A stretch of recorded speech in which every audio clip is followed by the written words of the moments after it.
What's shaking, guys? It's Feldy bringing you another Clash of Clans video, and today we are in the builder base. Mine is completely maxed out, minus my troops that I really don't ever use, so I'm just kind of raiding and getting the last two remaining troops updated.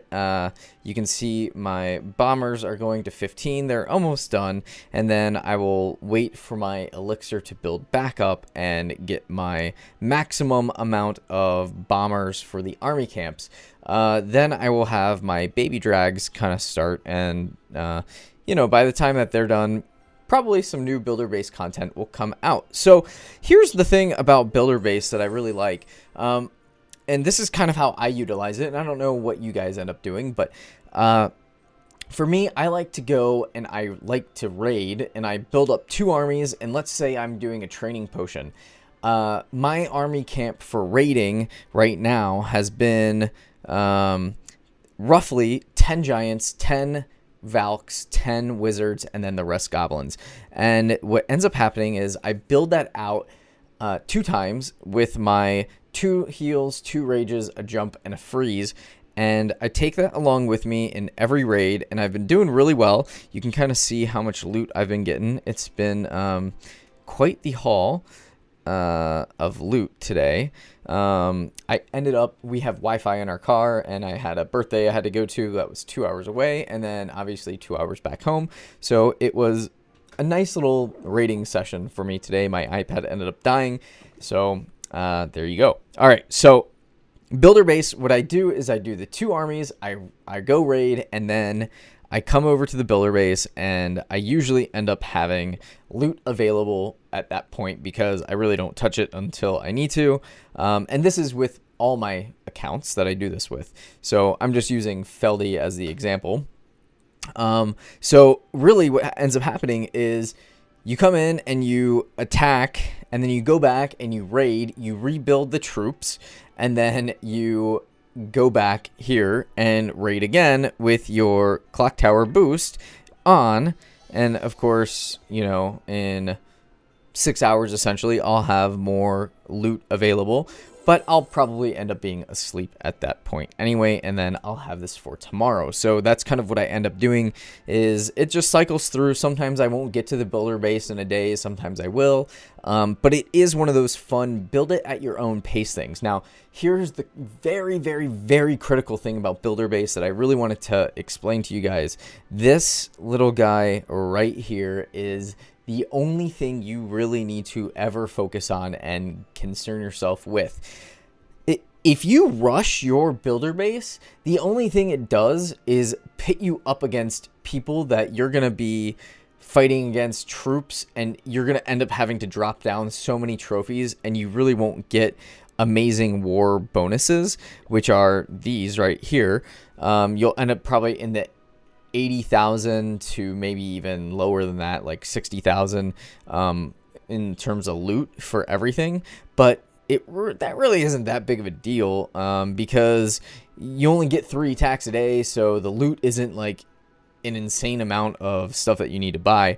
But if you rush your builder base and get your gem mine up to level 8, and I'm not saying to rush your builder base at all, but what I'm saying is if you end up getting, if you want to kind of speed up the process to get your gem mine to level 8, you get 4.3 gems a day. And if you think about it, you can usually boost your clock tower 3 times, so it kind of speeds that up. So you get your 4.3 a day with an accelerated boost. So it's kind of a nice little perk to get your gem mine up, because then you start building up gems. The other thing is that you will usually end up having some of your like obstacles give you 4 gems, 6 gems, 5 gems, 2 gems, and the lower down in the builder base level I was, the faster the obstacles appeared, so I could actually end up removing them.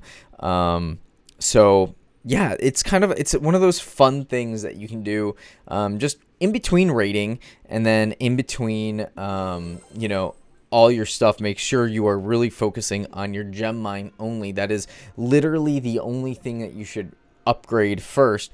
Don't even worry about upgrading your star lab. Don't worry about upgrading your, units inside the lab.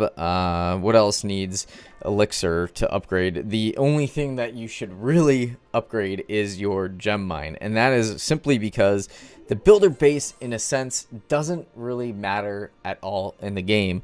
It's literally just a for fun, kind of your own, go at your own pace, one person event. And I guess it's kind of what I like about it too. It's something totally different than Clash of Clans, because I'm not relying on my clan for donations. I'm not relying on my clan for anything within it. It's simply my own attack strategies and how I kind of see how I like the game.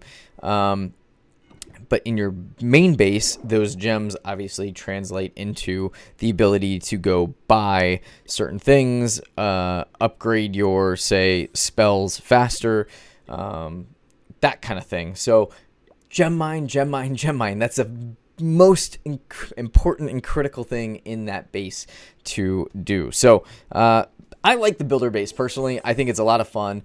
It definitely gives me something to do when I am raiding and in between, and so I hope that you find it just as fun as I do.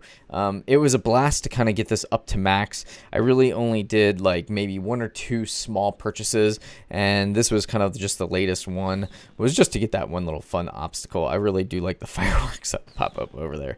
Otherwise, I really didn't spend any money on it. I just spent days grinding it out. A couple times I did end up using the get more loot right away, because I was close to an upgrade and I knew I was, say, going away for like a long weekend, and I really wanted to start a like this guy is a 3-day upgrade, so I would try to get that before I knew that I wouldn't have time to go raid. So that is the builder base. Most critical thing, again, the gem mine, gem mine, gem mine. I can't say it enough.